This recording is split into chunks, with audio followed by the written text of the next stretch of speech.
Friends, welcome to my channel mathematics studies.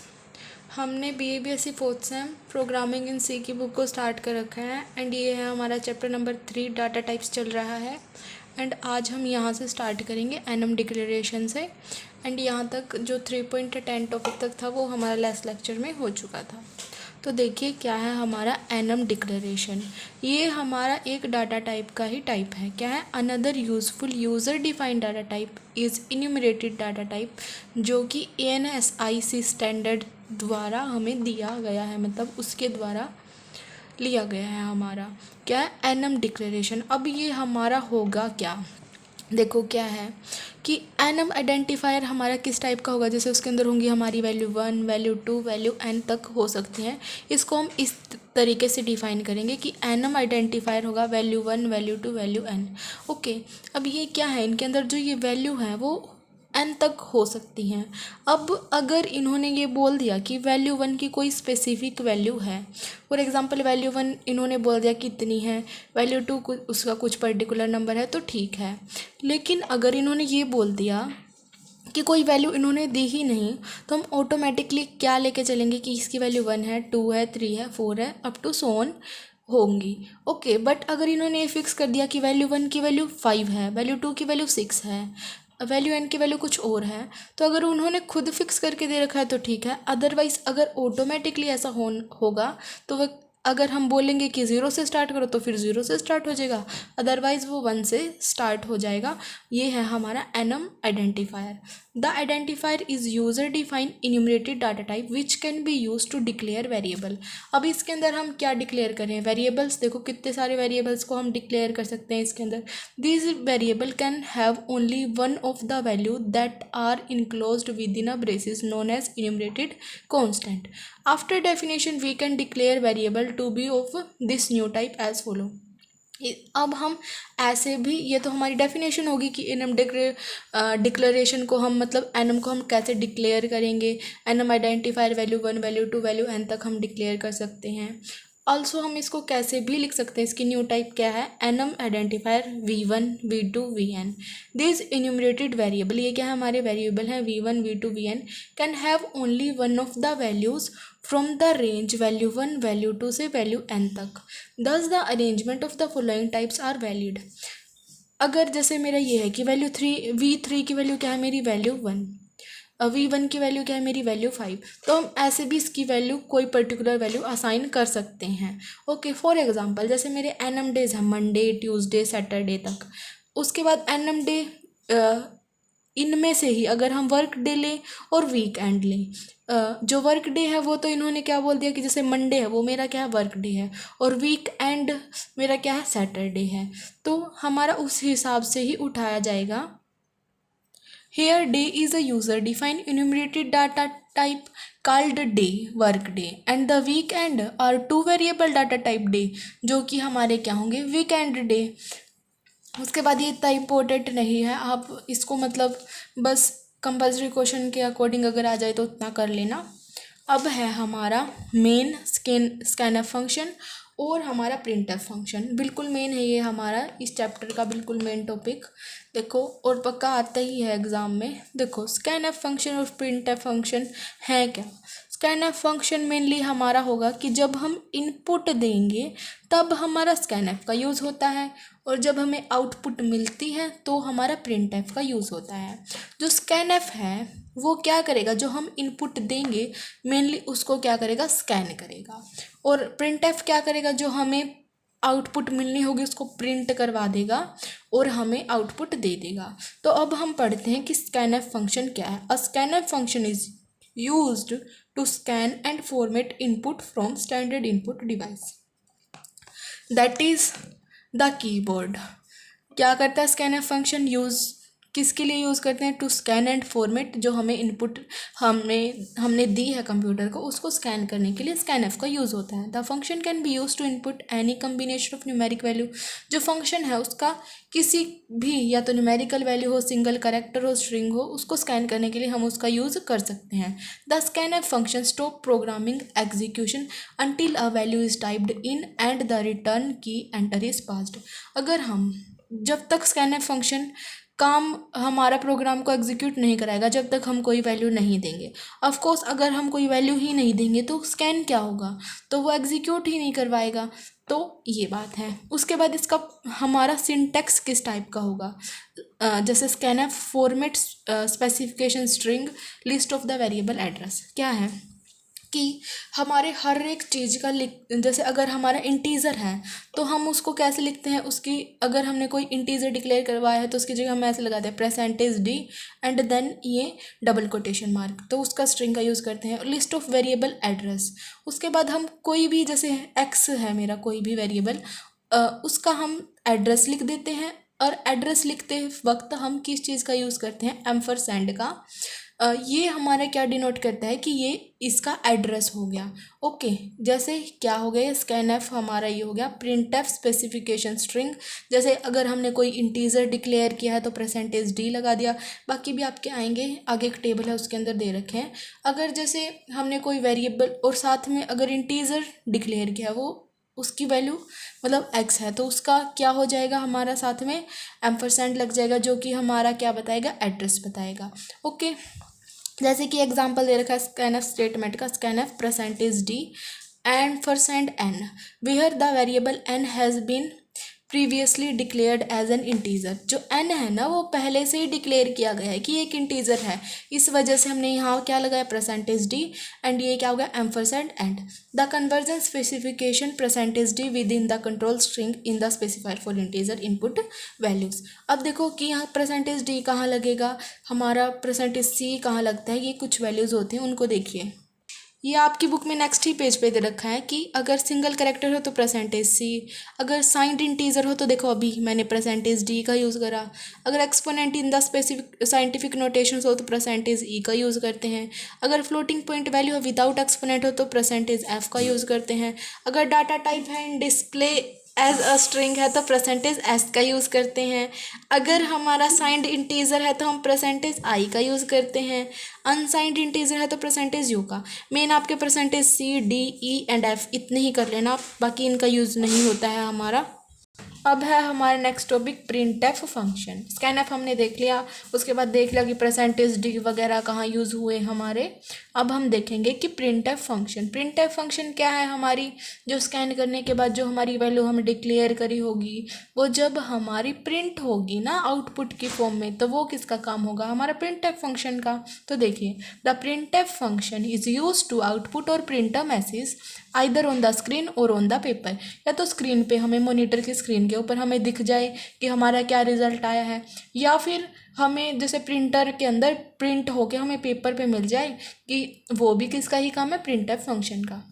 This function can be use to output any combination of, या तो numerical value हो, single character हो, string हो, कुछ भी हो, उनकी वैल्यूज़ को हमें दे देता है। उस फंक्शन का हम हर जगह यूज़ करते हैं, या तो वो सिंगल वैल्यू हो या फिर न्यूमेरिकल वैल्यू हो, सिंगल कैरेक्टर हो, हर जगह हम इस फंक्शन को की वैल्यू को प्रिंट कराने के लिए यूज़ कर सकते हैं। The main purpose of the printf function is to move data from computer memory to the standard output device.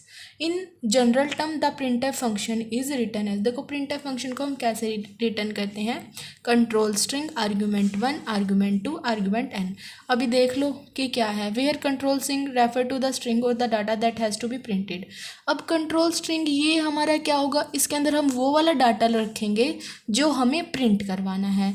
It also include formatting information for the variable present in the output data stream. The argument में भी जो constant string है वो तो हमारी ये है कि हमें जो वैल्यू इसके अंदर हमें चाहिए, जो हमें प्रिंट करवानी है, वो वैल्यू हम लिखेंगे। अब ये आर्ग्यूमेंट 1, आर्ग्यूमेंट 2, आर्ग्यूमेंट n है, ये कैसी वैल्यूज़ हो सकती हैं, हमारी कॉन्स्टेंट हो सकती है, सिंगल वेरिएबल हो सकती है, एरे नेम हो सकती है, या फिर कोई एक बड़ा कॉम्प्लेक्स फंक्शन भी हो सकती हैं। Argument 1, argument 2, argument n are the argument that represent the individual output data item. मतलब ये अलग अलग अपनी एक इंडिविजुअल आइटम डाटा आइटम होंगी, ये मतलब एक दूसरे पे डिपेंड नहीं करेंगे, इंडिविजुअल होंगी। ये क्या था, हमारा प्रिंटफ प्रिंट करवाने के लिए यूज़ होगा, इसका फॉर्मेट इस टाइप का होगा, इसका सिंटैक्स ये कोटेशन डबल कोटेशन मार्क उसके अंदर जो हमें प्रिंट करवाना होगा वो हम लिखेंगे। आर्ग्यूमेंट 1 आर्ग्यूमेंट 2 आर्ग्यूमेंट n तक हम ये वैल्यू लिख सकते हैं। कोई भी कांस्टेंट वेरिएबल एरे या फिर कोई कॉम्प्लेक्स फंक्शन वो भी हम लिख सकते हैं। अब देखो जैसे कि एग्जांपल है, ये है हमारा प्रिंटफ, हमने ऐसे लिखा है कंप्यूटर के अंदर, printf double quotation mark welcome to the wonderful world of C programming and semicolon. Important है, सेमीकोलन भी लगाना होगा। तो हमें जब आउटपुट मिलेगी तो वो किस टाइप से मिल जाएगी, हमें डायरेक्ट ये लिखा जाएगा welcome to the wonderful world of C programming. Okay, the character string to be printed in a series of character string and ending with a double quotation mark. These punctuation marks signifying the starting and ending of the control string, or in other words it serve to be delimit it. क्या है कि हमें ये लगाने हैं ताकि हमें पता चल जाए कि कहाँ पे शुरू हो रहा है हमारा जो सेंटेंस और कहाँ पे ख़त्म हो रहा है। मतलब हमें पता चल जाएगा कि कहाँ तक उसकी लिमिट है। ओके, अब क्या है, अब ये बात है कि अगर हमें अगर जैसे हमारा ये है कोई सेंटेंस, अगर हमें उस सेंटेंस के अंदर भी डबल कोटेशन मार्क चाहिए तो हम कैसे लगाएंगे, बैकस्लैश डबल कोटेशन, जैसे इसके अंदर हमें चाहिए backslash double quotation. Whenever it is needed to include double quotation as a part of string, जब हमें डबल कोटेशन एक स्ट्रिंग का पार्ट चाहिए तब हम क्या करेंगे, it must proceed by a backslash. तब हम उसके अंदर किस चीज़ का यूज़ करेंगे, बैकस्लैश का यूज़ करेंगे। जैसे printf my name is Neeraj, तो नीरज के अंदर अगर हमें डबल कोटेशन मार्क लगाने थे तो हम क्या लिखेंगे, backslash double quotation mark Neeraj backslash and then this. और ये तो हमारा क्या सिंटैक्स ही है प्रिंटफ, और यहाँ पे डबल कोटेशन मार्क, यहाँ पे double quotation mark bracket and ये हमारा सेमीकोलन। तब हमारा क्या प्रिंट हो जाएगा, my name is Neeraj and then double quotation mark. अब क्या है, अगर जैसे मैंने ऐसे लिख दिया printf will you learn the C language, अगर ऐसा है कुछ तो ये हमारा वैलिड नहीं होगा। सिर्फ जो कंप्यूटर है फर्स्ट टर्म होगी ना जो कोटेशन मार्क के अंदर, उसको उठा लेगा। क्या है, moreover there can be only one control string in the printf statement, that is to say that the statement, ये हमारी काम नहीं करेगी। All the string except the first one will be ignored. The interesting part of the printf statement is that a blank space is also counted as a character in the string। जो हमारा बीच में space बच जाता है ना, उसको भी हम करेक्टर लेके चलते हैं स्ट्रिंग के अंदर। ओके, ये था हमारा प्रिंटफ फंक्शन, इजी है और पेपर में भी आता है। थोड़ा और हमें प्रिंटफ के बारे में नॉलेज दे रहे हैं, मोर अबाउट प्रिंटफ फंक्शन।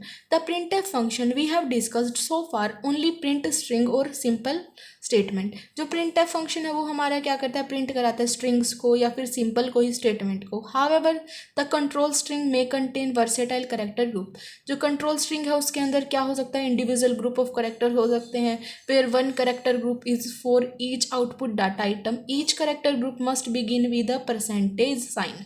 अब क्या आ गया कि जो हमारा होगा उसके आगे हमें परसेंटेज साइन लगाना। In its simplest form an individual character group will consist of percent sign followed by a convention character indicating the type of compounding corresponding data item consider the. देखो जैसे क्या है, इंटीजर इंट आई है, हमने 2 लिख दिया इसकी वैल्यू और जे की वैल्यू 3 लिख दी।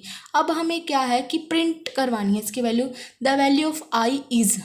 जब हम लिखेंगे तो 2 मेरा क्या है, एक इंटीजर है, इंट आई हमने इंटीजर वैल्यू दी है, तो हम क्या लिखेंगे, the value of I is D, और उसके आगे क्या लगा देंगे, percent D and J is percent D. मतलब जो हमने वैल्यू लिखे वो आउटपुट में तो हमें बाद में मिलेंगे, यहाँ पे हम क्या लिखेंगे कि percent D and percent D अगर मेरा इंटीजर है। बाकी अगर जैसे सिंगल कैरेक्टर है तो परसेंट सी लगा देंगे, बाकी कोई वैल्यू होगी तो वहाँ पे ऐसे वैल्यू हम लगा देंगे। ओके, अब यही इन्होंने नीचे ये भी दे रखा है कि हमारा सिंगल कैरेक्टर होगा तो इसका यूज़ करेंगे, इसका यूज़ करेंगे, मैंने ऑलरेडी आपको बता भी दिया। एक बार आप देख लेना ये टेबल। मेन आपका इंटीजर का यूज़ होगा, सिंगल कैरेक्टर का यूज़ होगा, अगर एक्सपोनेंट की पावर साइंटिफिक नोटेशन, इनका भी बहुत कम यूज़ होगा। मेन तो ये 2 ही हैं, और सबसे मेन है आपका परसेंटेज डी जो कि आपका इंटीजर के लिए यूज़ होगा। अब देखिए कुछ ये वाली वैल्यूज़ हैं, आपको दे रखा है कि क्या है, printf case 1 percentage C backslash N double quotation mark a shows a character. अब देखो क्या है, प्रिंट एफ करवाना है %d और एक सिंगल करेक्टर, तो हमारा क्या हो जाएगा डायरेक्ट आउटपुट, एक सिंगल करेक्टर शो करवाना है तो हमारा डायरेक्ट आउटपुट क्या आ जाएगी, ए आ जाएगी।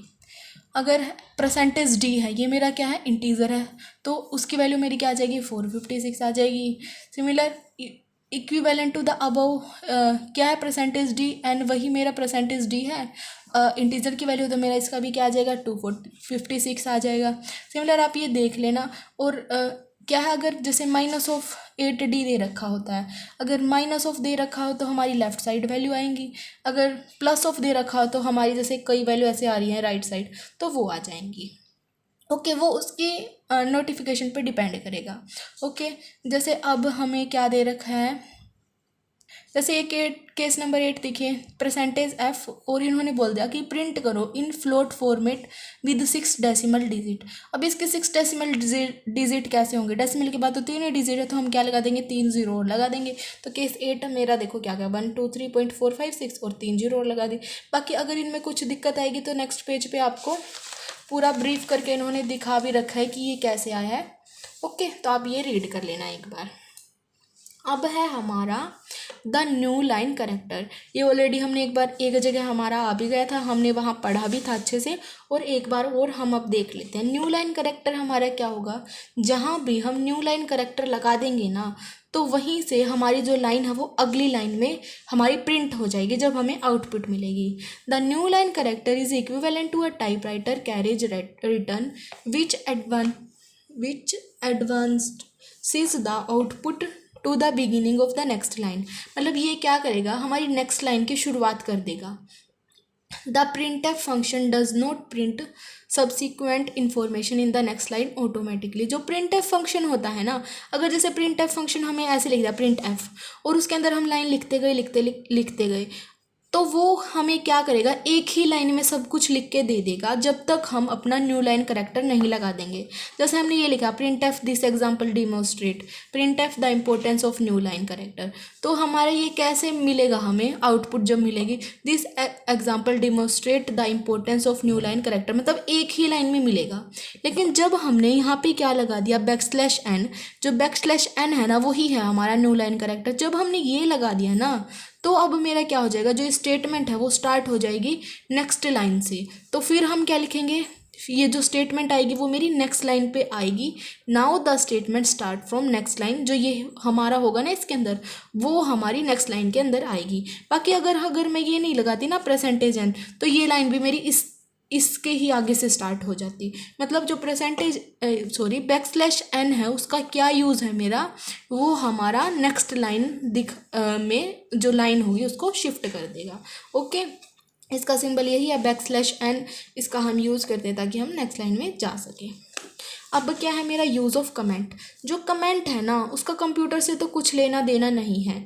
ओके हम जो कमेंट होता है वो मेन क्या होता है, हमारी मदद के लिए होता है, ताकि जब बाद में हम अपने प्रोग्राम को देखें ना, ताकि हम उसको इजीली समझ सकें, इसलिए हम कमेंट्स का यूज़ करते हैं। जो कमेंट्स हैं कंपाइलर होता है, जो कंपाइलर हमारा क्या करता है, जो हमारी लैंग्वेज को कंप्यूटर की लैंग्वेज में कन्वर्ट करता है। जो कंपाइलर है वो भी कमेंट्स को नहीं उठाता है, मतलब सिर्फ और सिर्फ कमेंट हमारे लिए होते हैं। कंप्यूटर के प्रोग्राम के अंदर कमेंट्स का कोई यूज़ नहीं होता है। अब ऑल्सो जो हम कमेंट्स हैं उनको कैसे लिखते हैं, \* जो भी हमें कमेंट लिखना हो कुछ भी हम लिख सकते हैं, देन *\, हम इसको ऐसे रिप्रेजेंट करेंगे जब भी हमें कोई कमेंट लिखना होगा। जैसे consider the following statement print F hello world, ये हमारा क्या प्रिंट एफ का सिंटेक्स ऐसे ही होता है, स्ट्रिंग जो भी हमें स्ट्रिंग लेनी है वो ले ली, एंड देन !, सेमीकोलन। अब ये तो हमारा कंप्यूटर उठाएगा, लेकिन ये हमने अपनी मदद के लिए, ताकि तब जब हम बाद में पढ़े ना प्रोग्राम को इजीली समझ जाएं कि इसका मतलब क्या है, कि इट प्रिंट ये क्या कर देगा, हमारा प्रिंट एफ प्रिंट कर देगा hello world. Okay in this statement the fragment, जो ये फ्रेगमेंट है ना हमारी, वही क्या है, एक कमेंट है। Is a comment in the program which is use to describe the program, जो सिर्फ और सिर्फ प्रोग्राम को डिस्क्राइब करने के लिए यूज़ होता है। The comments are not processed by the compiler, जो कंप्यूटर के अंदर कंपाइलर होता है वो इस कमेंट्स को हमारा प्रोसेस नहीं करवाएगा, and are not use to make the program more are used to make the program more readable. सिर्फ और सिर्फ कमेंट का हमारा किस चीज़ में यूज़ होता है, ताकि वो ईजी हो जाए रीड करने में, मतलब वो ज़्यादा रीडेबल हो सके, ताकि जब हम बाद में कोई भी प्रोग्राम को लें तो हमें ईजिली रिकॉल हो जाए कि इस प्रोग्राम में क्या था। Comments are use so that whenever the program wants to recall the program he whenever the programmer wants to recall the program he can easily do so। Comment start होता है backslash star से और end होता है star backslash से। Anything in between these two symbol is consider as comment and is not processed by the compiler. और computer का जो कंपाइलर होता है वो प्रोसेस नहीं करेगा कमेंट्स को। द फॉर्मेट ऑफ कमेंट है वो ये है हमारा। Comments can not be nested. For example जैसे इस टाइप का है हमारा, तो वो हमारा वैलिड नहीं होगा। Backslash star this example demonstrate, जैसे backslash star hello world star फिर बैकस्लैश फिर स्टार फिर बैकस्लैश, तो ऐसा हमारा नहीं होगा, ये इनवैलिड है। A comment can be split over more than one line. For example एक से ज़्यादा लाइन में हमारा जो कमेंट है वो हो सकता है, जैसे कि ये एक से ज़्यादा लाइन में है और ये भी मेरा क्या है, एक कमेंट है। Thank you guys for watching my video. Please do like share and subscribe to my channel. जो ये चैप्टर बच गया है हमारा वो हम करेंगे नेक्स्ट वीडियो के अंदर। Thank you so much.